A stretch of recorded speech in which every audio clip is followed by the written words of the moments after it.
कैसे हैं सर? एकदम फिट। जनता पूछ रही है कि नीतीश कुमार अभी भी बिहार में सुशासन बाबू है या सुशासन का दौर खत्म हो गया है?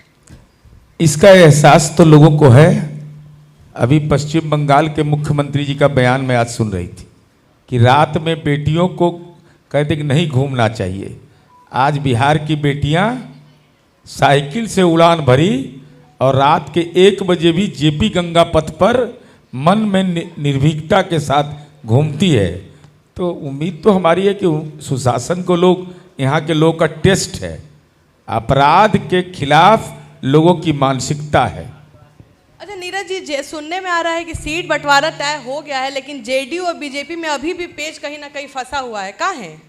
अरे हम बिहार का हर पेच ठीक करते हैं। सीट का बंटवारा कोई पेच है? मूल उद्देश्य है कि 2025 में नीतीश कुमार जी के नेतृत्व में सरकार बनाना। सीटों की संख्या का हो गया है। नहीं, सहयोगी दल जो भी आपके हैं उनके भी सीटों का बंटवारा हो गया है। किस सीट पर कौन लड़ेगा ये भी तय हो गया है, लेकिन जेडीयू बीजेपी के बीच ये तय नहीं हुआ है कि किस सीट पर बीजेपी लड़ेगी, किस सीट पर जेडीयू लड़ेगा। ये औपचारिक ऐलान हो जाएगा। शुभ घड़ी आज ही है, उम्मीद है कि आज हो जाना चाहिए। मोकामा से चुनाव लड़ने जा रहे हैं आनंद सिंह और सुन रहे हैं कि आप अभी भी गरमाए हुए हैं। नीरज जी, कहाँ है? आप ही की ना पार्टी से चुनाव लड़ेंगे, आपको जितवाएंगे। हम अपनी पार्टी नहीं, किसी पार्टी में उस ढंग के लोग अगर चुनाव लड़ते हैं तो क्या रोल मॉडल है? क्या सब नेल्सन मंडेला है? तो आप ही की ना पार्टी में है? कोई पार्टी का रहे, चाहे दानापुर के रितलाल यादव हो, अशोक महतो हो या अनंत सिंह हो, मैं इतना जरूर हमको अधिकार है ना कि हम वैसे लोगों का चुनाव प्रचार नहीं करेंगे। ये तो मेरा अधिकार है। हमारे कहने से कोई जीत जाएगा हार जाएगा नहीं होगा, लेकिन अपना है, आदमी को अपनी निष्ठा भी रखना चाहिए। लेकिन किस पार्टी का प्रवक्ता, प्रधान प्रवक्ता इतनी हिम्मत करेगा कि पार्टी के फैसले के खिलाफ जाकर बोले? उम्मीदवार अनंत सिंह आपके उम्मीदवार हैं। मैं पिछले उपचुनाव में भी नहीं गया था।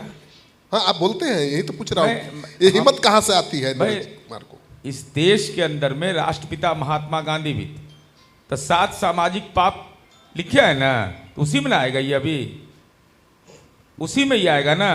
तो हम तो जो माननीय मुख्यमंत्री जी का 7 सामाजिक पाप जो उन्होंने चिन्हित करके हर कार्यालय में लिखवाया है, तो हम तो उसके अनुकूल चल रहे हैं। चुनाव प्रचार करने नहीं जाइएगा? अगर अनंत सिंह को टिकट औपचारिक रूप से मिल जाता है तो चुनाव वोट डालने जाएंगे, नहीं दिखेंगे। वोट डालने जाएंगे। वोट किसके पक्ष में डालिएगा? जेडीयू के पक्ष में?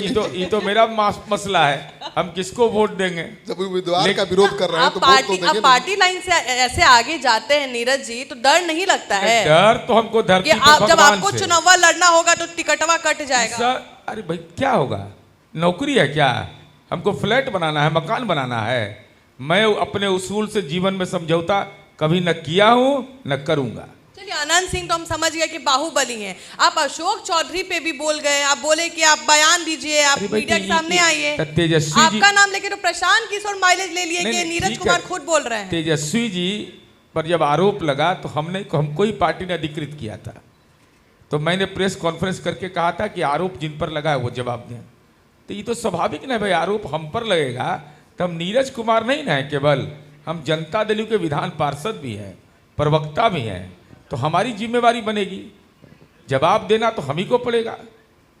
तो अनंत सिंह तो शुरू से रहे हैं नीतीश कुमार के साथ, अब क्यों अब बाहुबली दिखाई दे रहे हैं, गुंडा दिखाई दे रहे हैं? देखिए, शुरू से नहीं रहे हैं, ये सब भ्रम लोगों को के बीच पैदा होता है। भाई बेचारा तो हर 5 साल पर प्लेटफॉर्म बदलते रहे, कभी हाथ छाप तो कभी लालटेन छाप। खैर छोड़िए रे, अरे ये कोई इशू है? ये सब ये नन इशू है। ये सब आपके विरोधी कहते हैं नीरज जी कि सिर्फ टीवी पे बहस में आप शक्ति दिखाते हैं, ग्राउंड पे काम नहीं करते हैं। ग्राउंड पर नहीं काम करते तो 3 बार पैरवी से MLC हो गए। 1,18,000 वोटर है और मैं पहला उम्मीदवार होगा। 2000 पिछले चुनाव में मैं हॉस्पिटलाइज था, 4.5 लोकसभा मेरे निर्वाचन क्षेत्र में है, 1,18,000 वोटर है, मेरा मोबाइल बंद, मैं हॉस्पिटल में, और सबसे ज़्यादा वोट से जीत के हम आए। तो ग्राउंड पर क्या मने लाठी डंडा चलाए? नहीं, आप घेराबंदी करने की तैयारी कर रहे हैं, खबर है। अरे हमारा अनंत सिंह की घेराबंदी की तैयारी चल रही है। सब घेराबंदी करते हैं, सब लड़के देखे हैं हमसे। नहीं, आप घेराबंदी करने की तैयारी कर रहे हैं क्योंकि सूरजभान सिंह आरजेडी ज्वाइन करके अपनी पत्नी को लड़ाने वाले हैं अनंत सिंह के खिलाफ। मुकाबला तो दिलचस्प होगा। देखिए, मैं एक बात बता देता हूँ, मैं राजनीति में अपना जमीर नहीं बेचता पहला, और राजनीति मेरा घर है मोकामा, तो हम गाली गलौज नहीं सुनेंगे किसी का। भाई राजनीति में मतभेद होगा, व्यंग कोई कर सकता है किसी पर, लेकिन अपमानजनक टिप्पणी कोई कर दे तो अपने माता पिता का अपमान करने के लिए आए हैं। अरे राजनीति किसके लिए आए हैं? सम्मान विधायिका में काहे के लिए गए? दस्तखत करने के लिए, हाथ उठाने के लिए। लेकिन मन मुटाव तो आ गया होगा ना कि आप इतने टाइम से काम कर रहे हैं पार्टी के लिए, लेकिन उसको पार्टी लेके आ रही है जो जिताऊ उम्मीदवार हो। अब ये कौन जानता, कौन भविष्यवक्ता है कौन जीतेगा? ये अभी तो कौन जीतेगा बिहार हो रहा है। आप पहुंच गई कौन जीतेगा मोकामा। अब नीतीश कुमार के सिद्धांत पर आप अभी कायम हैं, मैं देख रहा हूँ, लेकिन पार्टी ही सिद्धांत से भटक गई है, तभी तो। अब देखिए, ये दौर लोकतंत्र में संक्रमण काल है। लोग संक्रमण काल इसलिए कहते हैं कि हम स्नातक का चुनाव लड़ते हैं, और उम्मीदवार का स्नातक होना जरूरी नहीं है। पंचायती राज के माननीय विधान पार्षद यहाँ बैठे हुए हैं, इनका सजदा बाबू का पंचायती राज का सदस्य होना जरूरी नहीं है। ये लोकतंत्र जो डेमोक्रेसी है ना, वो संक्रमण काल में अपने आप को बचा लीजिए, यह जिम्मेवारी है। प्रशांत किशोर कह रहे हैं कि आप लोग ऑफिशियली घूस दिए हैं। जैसे चुनावा सामने आता है, आप लोग डोरेमोन का गैजेट की तरह एक के बाद एक तोहफा देने लग जाते हैं और बिहारियों को घूस देते हैं और वोटवा लेने के लिए। इसका मतलब प्रशांत किशोर जी, आपको बिहार की स्थिति का एहसास इसलिए नहीं है कि आप बिहार से ज़्यादा दूसरे जगहों पर रहे। घूस देना है। बेटी को साइकिल की यात्रा शुरू हुई और आज यहाँ तक पहुँचे हैं हम, तो बिहार पुलिस में नंबर 1 बिहार की बेटियां हैं, वो घूस है। तो चुनाव के टाइम एक के बाद एक ऐलान करने का क्या मतलब था? ऐलान तो इस लोक सात निश्चय से अलग है। ये बार बार जो बोला जा रहा है कि 10,000 रुपया घूस दिया जा रहा है, सूद सहित लौटाया जाएगा बोल रहा है ना। अब मेरे पास पत्र है ग्रामीण विकास विभाग का, वह साफ कहता है कि यह पैसा अनुदान के रूप में दिया जा रहा है, फिर उनको 2 लाख रुपया दिया जाएगा। तो ये कहाँ से ले आया? लोग कहाँ से बोल रहे हैं, क्या क्या बोल रहे हैं आप लोग? लेकिन तब भी पीछे हैं। तेजस्वी यादव तो बोल दिए कि हर घर में एक सरकारी नौकरियों दे देंगे, तो आप लोग तो पीछे रह गए भाई। अब फिर बोलवा दीजिएगा तो बड़ा मुश्किल है। बोलिए ना, बोलने के लिए तो तेजस्वी यादव जी के चाचा थे स्वर्गीय मंगरू राय, सगे चाचा। उनके 2 परिवार को नौकरी मिला, फुलवरिया में 6 कट्ठा जमीन लिखवा लिया, और उसी घर की पुत्रवधू है श्रीमती गुंजन यादव, जिसको कार्यालय सहायक में नौकरी लगा नीतीश कुमार जी के राज में, तो 1 पैसा नहीं लगा और न उसको जमीन लिखना पड़ा। भाई नौकरी, अब क्या कह दिया इन्होंने? हर घर में एक सरकारी नौकरी। अब बताइए, मैं आ रहा हूं उसी पर। बड़ा महत्वपूर्ण सवाल है। 2 करोड़ परिवार हैं नहीं, बिहार में। 2 करोड़ 68 लाख परिवार है जी। अब हमको यह बताइए, नौकरी देने का वादा करना अलग विषय है। वह वादा कर सकते हैं, निश्चय कर सकते हैं, कमिटमेंट कर सकते हैं। आपने कह दिया कि अधिनियम बनाएंगे। मुझे जहां तक समझ है, जितना मैं जान पाता हूं, भाई राइट टू फूड किसको अधिकार है कानून बनाने का? केंद्र सरकार। राइट टू इंफॉर्मेशन किसको अधिकार है? तो राइट टू एम्प्लॉयमेंट का अधिकार अगर किसी को है तो वो केंद्र सरकार को है। बिल्कुल। और केंद्रीय कैबिनेट पारित करेगा, संसद 2/3 बहुमत से संवैधानिक संशोधन करेगा। तो हम जानना चाहते थे तेजस्वी से, चूंकि भाई कानून के तो ज्यादा जानकार हैं, उनके पिताजी LLB हैं, हालांकि कन्विक्टेड हैं, वो अलग विषय है, और आरोपी भी हैं 420 के। तो हम जानना चाहते हैं राइट टू इक्वलिटी का क्या होगा, अनुच्छेद 14 का। एक परिवार में अगर 4 आदमी नौकरी करने का है तो नहीं मिलेगा उसको नौकरी। उसके बाद अनुच्छेद 16 है, समान अवसर का अधिकार है, इक्वल अपॉर्चुनिटी मिलना चाहिए हर व्यक्ति को, चाहे वह किसी जाति धर्म का है। फिर रिजर्वेशन पॉलिसी का क्या होगा? अब पद है 6 लाख स्वीकृत। नीरज जी, हम ये बात समझ गए, लेकिन आप लोग से कहीं ना कहीं। लेकिन एक बात और कह देते ना तो अच्छा लगता है कि बिना जमीन लिखे नौकरी देंगे, तो अच्छा लगता सुनने में। अब ये जमाना कहाँ है पूरा? आप लोग जंगल राज का बात कर करके ना आप लोग हर चुनाव जीत रहे हैं। अब जंगल राज महाराज लालू जी के टाइम का था, तेजस्वी आए हैं, तो उनके टाइम में काहे के लिए जंगल राज का ही टॉपिक निकालते हैं आप लोग? तो जंगल राज नहीं है तो ये गए थे किसके यहाँ? भी सिवान में लाली यादव, 39 केस का मुदाले है, वह 39 केस सजदा बाबू से पूछिएगा। हेलीकॉप्टर से गए थे उसके परिवार से मिलने के लिए। अब मारने वाले में किसका नाम आया है? जो हीना साहब का इलेक्शन एजेंट था। राजनीति में अपराधी को पोषित करना होगा ना। आप गवर्नेंस पर सवाल उठा रहे हैं, उसका मर्डर हुआ दुखद है, लेकिन उसके मर्डर में जिसका नाम पड़ा है वो भी आपके साथ है।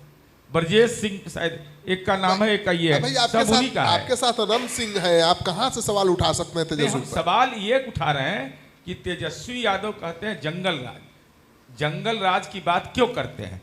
तो भाई लालू जी के विरासत आप संभाल रहे हैं, लालूवाद आप कहते हैं, तो लालू जी का जो अपराध है वो आप पर नहीं आएगा? सरकार जब बनाना होता है तो आप तेजस्वी यादव के साथ चले जाएंगे? नहीं, सरकार अगर बनाए तो सरकार पर इलाज भी किया, इन आउट का हम लोग स्पेशलिस्ट हैं।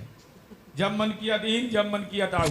इससे मजाक ही ना बनता है जी समाज में नहीं, कि कोई विचारधारा कुछ है ही नहीं। ये तो राजद की अवसरवादिता विचारधारा अलग हुआ। है, बीजेपी की विचारधारा अलग है। मैं आ रहा हूँ। 7 निश्चय किसका है? नीतीश कुमार का। तो फॉलोअर कौन है? हमारे लीडर, हमारे योजना को कौन फॉलो कर रहा है? 10 रुपया में इंजीनियरिंग हम पढ़ा रहे हैं महीना में, 5 रुपया में पॉलिटेक्निक हम पढ़ा रहे हैं, तब फॉलो कौन कर रहा है? तो जब हमारी योजना को आप मान रहे हैं, हम बदल गए तो बदल गए, हमारे ऊपर आरोप लगा, और दूसरे बदल गए, चाचा जैसा कोई नहीं। और आज इसलिए ये मुद्दा महत्वपूर्ण नहीं, मुद्दा है कि जो वेलफेयर स्टेट का काम है वो किया जा रहा है या नहीं किया जा रहा है। अच्छा, आप लोग जो 10,000 रुपए महिलाओं को दे रहे हैं उसमें तो बिजनेस करना है, उसके बाद वो आउटकम आएगा, फिर आगे लोन मिलेगा। तो तेजस्वी यादव इस पे भी तो ओवरटेक कर रहे हैं, बोल रहे हैं हम तो 2500 रुपया बैठे बैठे देंगे हर माई बहन को। तो राहुल गांधी जी के ड्राइवर है ना पॉलिटिकली, इनसे पूछिएगा। ड्राइवर थोड़े हैं महाराज, वो दिखा रहे कि कमान आपके पास है पार्टी का। अच्छा, कमाने रहता तो दिल्ली जाना पड़ता लालू जी को दरबार में पेशी के लिए, ऐसा बात कर रही है। नहीं, मैं उस सवाल पर आ रहा हूँ, महिला के सवाल पर। झारखंड में कितना मिल रहा है? कर्नाटका में गृह लक्ष्मी योजना में कितना दे रहे हैं आप, और हम कितना दे रहे हैं? बिहार में तो 6 करोड़ महिलाएं होंगी, हमको लग रहा है। तो बिल्कुल 6 करोड़ महिलाओं को 2,500 रुपया महीना कहाँ से देंगी? नहीं, 6 करोड़ महिलाओं का नहीं है, हम वैसे लोगों नहीं। देखिए, यही नीतीश कुमार जी को भीड़ में अलग करता है। नीतीश कुमार जी ने इसलिए नहीं कि खैरात के रूप में दिया, बल्कि नीतीश कुमार जी ने 1/9/2025 जो ग्रामीण विकास विभाग का सर्कुलर है उसमें कहते हैं कि राशि को किसी स्तर पर वापस नहीं किया जाना है। महिलाओं को रोजगार शुरू करने के बाद आकलन करते हुए 2 लाख रुपए की अतिरिक्त सहायता आवश्यकता अनुसार दिया जाएगा। अब उदाहरण के तौर पर मैं बता रहा हूं कि 200 यूनिट बिजली फ्री है झारखंड में, 200+1 हुआ तो आपको पूरा बिल लग जाएगा। और यहाँ 125 यूनिट तक फ्री, उसके बाद सब्सिडी।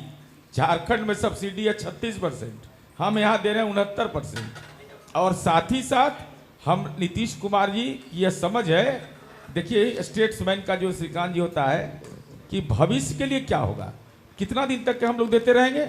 अभी 15,000 करोड़ दे रहे हैं, तो नीतीश कुमार जी ने तय किया कि 100% राज्य सरकार पैसा देगी और हर घर को हम सोलर से उसको हम जोड़ेंगे। तो सोलर से जब जोड़ेंगे तो जो ऊर्जा की बचत होगी वो ग्रिड खरीदेगा, तो आर्थिक लाभ भी होगा। नहीं तो होता कि वो फ्री का खैरात बांट रहे हैं। चुनाव पर एक अहम सवाल है कि पहली बार जेडीयू बीजेपी के बराबर सीटों पर चुनाव लड़ रहा है, ये पहली बार मुझे जहां तक याद है। इसका मतलब कि बीजेपी हावी है। हमको लगता है पहली बार भी ऐसा ही हुआ होगा कि 43 सीट नीतीश कुमार जी की पार्टी को आया और राज्य के मुख्यमंत्री बन गए। हाँ, ये तो बीजेपी की मानता है। मानना, ये भी मानिएगा ना कि नीतीश कुमार जी का व्यक्तित्व कितना है, मजबूरी है, बीजेपी की मानता है। मैं बोल रहा हूँ 43 सीट, और मैं उस मीटिंग का गवाह हूं जहां नीतीश कुमार जी ने इनकार किया और हम मुख्यमंत्री, हमारे बारे में क्या कहा गया कि एक नाथ शिंदे बन जाएंगे, महाराष्ट्र हो जाएगा। अरे कोई लव करे या हेट करे, इग्नोर कैसे कर देगा? नहीं, बैलेंसिंग फैक्टर है नीतीश कुमार। बिहार की राजनीति में बैलेंसिंग फैक्टर है नीतीश कुमार, इसलिए 43 विधायकों की पार्टी के नेता होते सीएम बने। एकमात्र फेस है जिन पर लोगों को भरोसा है। इस बार भी सीएम वही बनेंगे। आपको क्या लगता है इसमें कोई जगह है? जब तक नीतीश कुमार जी चाहते हैं तब तक रहेंगे, तब तक जनता भी चाहती है। यह भी आप सर्वे कर चुके हैं हम लोग। नीतीश कुमार के खिलाफ जो एंटी इनकम्बेंसी फैक्टर होना चाहिए वो काम नहीं कर रहा है। कारण है कि इतना ऐलान कर दिया नीतीश कुमार ने चुनाव के पहले श्रीकांत जी कि सब लोग भूल गए। सिंपल उदाहरण मैं बता रहा हूं, बहुत साधारण है। जो भी लीडर है अपोजिशन में, उनसे आप पूछिए कि आप अपने गांव का गली बनाए थे, अपने गांव में को मुख्य सड़क से जोड़े थे, आपके घर बिजली पहुंची थी, आपके पंचायत में विद्यालय बना था, पंचायत सरकार भवन बना था, जीविका की दीदियां थी। तो जब अपना गाँव में नहीं कर पाए तो बिहार में क्या कर पाएंगे? अच्छा, मतलब जेडीयू नीतीश कुमार के बिना तो फिर कहीं नहीं है। अब ये तो सर्वमान्य नेता है। तो नीतीश कुमार के बाद कौन नीरज जी? ये आज जवाब नहीं दीजिए। इस चुनाव हम मान लेते हैं कि 5 साल नीतीश कुमार और अगले चुनाव कौन? अरे इतिहास में नीतीश कुमार जी ने जिस धारा को बनाया है उस धारा पर तो चलने वाले लोग हैं ना। हम डाउट नहीं कर रहे, लेकिन नंबर लीजिए। हम किसको देखें? नीतीश जैसे चिराग पासवान बोले हैं कि ये चुनाव हो जाने दीजिए, उसके बाद मैंने बोला कि आपको सीएम बनने का मन तो होगा, महत्वाकांक्षा होंगी, तो बोला कि ये चुनाव नीतीश कुमार के नेतृत्व में है, अगला चुनाव देखिए मैं क्या करता हूँ। अब हम तो कोई भविष्यवक्ता नहीं है, अब कोई अभी भविष्यवक्ता से संपर्क भी नहीं किया। चिराग पासवान ने बहुत तलखतेवर थे उनके, बहुत नचाया एनडीए को। ये तो बोला नीतीश कुमार जी के नेतृत्व में चुनाव लड़ेंगे, लेकिन कितना परेशान किए भाई। अरे ये हमारे लिए कोई परेशानी का सबब नहीं है। जेडीयू के लिए, जेडीयू आज इतने नीतीश कुमार इतने कम विधायक में सिमट गए हैं, किसके वजह से? चिराग पासवान के वजह से। और उसके बाद हमारा 12 लोकसभा का सीट हो गया, ये ना महत्वपूर्ण है। तो 2020 के बाद 24 आया ना, 24 वाला याद रखिए। तो चिराग पासवान तो 5 सीट पर लड़े, 5 सांसदों की पार्टी के नेता हैं। आप है, लड़े 16 सीट पर। अरे तो सब लोग एक ही बात ना बोले कि नरेंद्र मोदी और नीतीश कुमार जी ने बहुत ठीक है। अच्छा काम अगला किया है। अच्छा, जेडीयू में नीतीश कुमार के बाद कोई चेहरा है? अब ये अभी कोई फॉरकास्ट नहीं कर सकता है, लेकिन इतना तय है कि नीतीश कुमार जी ने जिस धारा को बनाया है वो धारा राजनीति का मिटने वाला नहीं है। चिराग पासवान तो किंग मेकर की भूमिका में आ गए जी, 29 सीट पर लड़ेंगे, 25 सीटवा जीत गए, तब क्या होगा? अब चुनाव में कौन किंग मेकर बनेगा श्रीकांत जी? लालू जी किंग मेकर थे, क्योंकि मुख्यमंत्री बनना चाहते हैं। लालू जी भी किंग मेकर थे और उसी समय 4 सीट हो गया था। तो चिरागों का होगा क्या ऐसा हाल? हम ये नहीं कह रहे हैं, इसलिए जनता तय करेगी। और हमको नहीं लगता बिहार में नीतीश कुमार जी का व्यक्तित्व और एनडीए का जो काम है हर गांव में बोलता है, हर समाज का हर तबका बोलता है, इसलिए हमको कोई असहजता की स्थिति नहीं है। अच्छा, डबल इंजन की आप लोग नारा देते हैं कि डबल इंजन की सरकार है, लेकिन बिहार में अभी भी बेरोजगारी, पलायन का मुद्दा बहुत चल रहा है। पलायन को लेकर प्रशांत किशोर बोल रहे हैं कि इस बार जो जनता आएगी दिवाली छठ के लिए वो रुकेगी और जन स्वराज की सरकार बना के जाएगी। अच्छा, अब पलायन पर ही चला हम लोग आ जाएंगे। बड़ा अच्छा सवाल पूछा है आपने। अभी जाति सर्वे हुआ, उसके पहले 2011 की जनगणना हुई। जाति सर्वे का क्रेडिट सब पार्टी लेती है, हमने करवाया है और मेरे पास ये डेटा है कि बिहार में 94.28% लोग अपने मूल स्थान पर रहते हैं, माने गांव या शहर में। तो 5.72% लोग एजुकेशन के लिए, रोजगार के लिए, अन्य कार्यों के लिए बिहार से बाहर हैं। और उसका सोशल भी मैं कहीं कंपोजिशन अगर आप इजाजत दीजिएगा तो हम पढ़ देंगे, क्योंकि ये जानना बिहार को जरूरी है। आपके बताइए व्यूअर बहुत हैं। अपर कास्ट के लोग 5.68% बाहर हैं। वो किस दौर में गए जरा सा यह भी याद कर लीजिएगा। आप कहिएगा जंगल राज में भागे थे। बैकवर्ड कम्युनिटी 3.30, मोस्ट बैकवर्ड 3.30, अनुसूचित जाति 2.50, अनुसूचित जनजाति 2.84।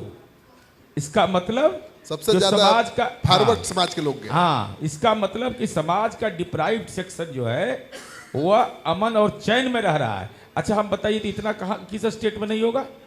केरला की बेटी अगर गल्फ में जा रही है नौकरी करने के लिए तो वो पलायन नहीं है। संपत्ति आप जाके दिल्ली में खरीदिए, पलायन नहीं है। अपने बेटा बेटी को दिल्ली में पढ़ाइए, वो पलायन नहीं है। हमारा बेटा अगर हैदराबाद यूनिवर्सिटी जा रहा है तो पलायन हो गया, जेएनयू में जा रहा है, पलायन क्या होता है? आप मानते हैं कि नहीं कि प्रशांत किशोर ने राजनीति का ट्रेंड बदल दिया? पहले कहाँ बात होती थी विकास की, पलायन की, रोजगार की, शिक्षा की? देखिए प्रशांत जी राजनीति ईमानदारी से कमेंट करिएगा। ईमानदारी से आप करते भी हैं ईमानदारी से? एकदम बिल्कुल, कहीं कोई दिक्कत नहीं हमको है। देखिए पॉलिटिक्स को, ये ठीक है वो रणनीतिकार हैं, एजेंडा उन्होंने बनाया पलायन का, बेरोजगार का, सब कुछ का, लेकिन उन कसौटियों पर आपको खुद उतरना पड़ेगा। प्रॉब्लम बिहार में यह है कि लीडर वही बनता है जो अगर ईमानदार हम नहीं रहेंगे तो हम भ्रष्टाचार पर क्या बोलिएगा? हम अपराध जगत से जुड़े हुए हैं, अपराधी पर बोल रहे हैं, कानून के राज पर। प्रशांत किशोर ना अपराधी है, प्रशांत किशोर जी के बच्चे पढ़ते हैं बाहर, ये पलायन पर दोहरा मापदंड नहीं। अरे तो पैसा कमाए हैं तो उनके बच्चे विदेश में भी पढ़ सकते हैं। इसका मतलब तो दूसरा आपके पार्टी के कितने नेताओं के बच्चे विदेश में पढ़ते यही हैं? तो मैं कह रहा हूं। अरे इस देश के अंदर कहा गया है कि राष्ट्रपति हो या भंगी की संतान, सबकी शिक्षा एक समान। तो पढ़ाइए। नीतीश कुमार का बेटा तो सेंट्रल स्कूल में पढ़ा है। अच्छा, प्रशांत किशोर का एक बयान था जो काफी वायरल हो रहा है, जिसमें उन्होंने कहा कि नीतीश कुमार पे कोई दाग नहीं लगा सकता है, नीतीश कुमार ने कोई पैसा नहीं कमाया, लेकिन उन्होंने कहा कि मैं इकलौता था जो नीतीश कुमार के घर पे रहता था और कहीं ना कहीं उत्तराधिकारी के तौर पे ऐसा मेरा चेहरा सामने आया था। इस पर क्या कहिएगा? किसके चेहरे? उत्तराधिकारी उत्तराधिकारी नीतीश कुमार के। नीतीश कुमार जी को हमको भी 40 साल हो गया है, और ये हाथ करेगा ना क्या? ये हाथ नहीं जानता है उनका, वो किसी को पता नहीं चलता है। तो आप लोगों को भी डर लगता होगा? हाँ, कब क्या करेंगे? नहीं, डर नहीं, उनके दिमाग में क्या चल रहा है इसका असेसमेंट नहीं। जैसे श्रीकांत जी से उनको मतभेद है ना, तो श्रीकांत जी मिलेंगे ना उनको तो लगेगा कि आदमी सबको परिचय ही नहीं है। लेकिन कहा जाता है कि नीरज कुमार वही बोलते हैं जो नीतीश कुमार चाहते हैं। नहीं, इसलिए यह देखिए, हमको आज तक, मैं ऑन रिकॉर्ड बोल रहा हूँ, आज तक मैं प्रवक्ता बना अपने से, जाके कहा, टिकट भी मांगा मैं अपने से जाकर के, क्योंकि मेरा घर मोकामा, हम जानते थे कि बनेंगे नहीं, इस सब चक्कर में रहेंगे तो कुछ बनना नहीं है। तो आज तक मुझे नीतीश कुमार जी ने किसी भी बयान के लिए यह नहीं कहा कि आपने यह बयान क्यों दिया है। नहीं, वो नहीं कहता हूं। नीतीश कुमार ये कहते हैं कि हाँ खोलिए मोर्चा। नहीं, ये नहीं, आज तक नहीं, ये नहीं। लेकिन मैं बड़े बड़े लोगों के खिलाफ मोर्चा खोला हूं, तो मैं जानता हूं कि नीतीश कुमार की इच्छा क्या है। ये हम साइकोलॉजिकल रीड वही तो आप वही बोलते हैं जो नीतीश कुमार चाहते हैं, वही तो मैं बोल रहा हूँ। ये हम जानते हैं उनको ना, जैसे वो हम भी गलत करेंगे ना। अनंत सिंह भी पसंद नहीं है नीतीश कुमार को। अरे हम कह रहे हैं कि उनको हम जानते हैं बहुत अच्छा से ना। नीतीश कुमार जी वह व्यक्ति तो पार्टी कौन चला रहा है भाई कि अनंत सिंह भी पसंद नहीं नीतीश कुमार को, आपको पसंद नहीं है और चुनाव लड़ेंगे जेडीयू से? अरे इंतजार करिए ना, इंतजार करना चाहिए। अच्छा, एक rapid fire last round. BJP साथी है कि दबाव है? नहीं, बीजेपी सहयोगी पार्टी है। बीजेपी कोई, और हमारा पांचों गठबंधन में कोई दबाव नहीं है। जेडीयू स्वतंत्र है कि निर्भर है? स्वतंत्र हम है कि 2025 में आखिरी चुनाव है नीतीश कुमार का कि अगला नया चेहरा भी नीतीश कुमार जी का? नीतीश कुमार जी के जितना मूवमेंट करते हैं, जरा बताएं तो कौन नेता मूवमेंट उतना कर रहे हैं? जरा बताएं कोई। जो लोग बोलते हैं नीतीश कुमार जी का दिमाग ऐसा चल रहा है ना कि चारों खाना चित, हम 10,000 तो कोई 30,000, कोई 40,000 डाक लगा रहा है। हम कहे 1 करोड़ हम रोजगार और स्वरोजगार देंगे, तो कह दिया संविधान के खिलाफ बोल दिया। एकदम बेचैनी में है लोग। मीडिया दोस्त की चुनौती? मीडिया दोस्त है, मीडिया चुनौती किस बात के लिए होगा? थैंक यू, शुक्रिया। नीरज जी, आपने बहुत समय दिया, आपसे ही कनक्लेव की शुरुआत हुई है। इस सहयोग समर्थन के लिए बहुत बहुत शुभकामना दे दीजिए। जीतेगा बिहार और जीतेंगे नीतीश कुमार।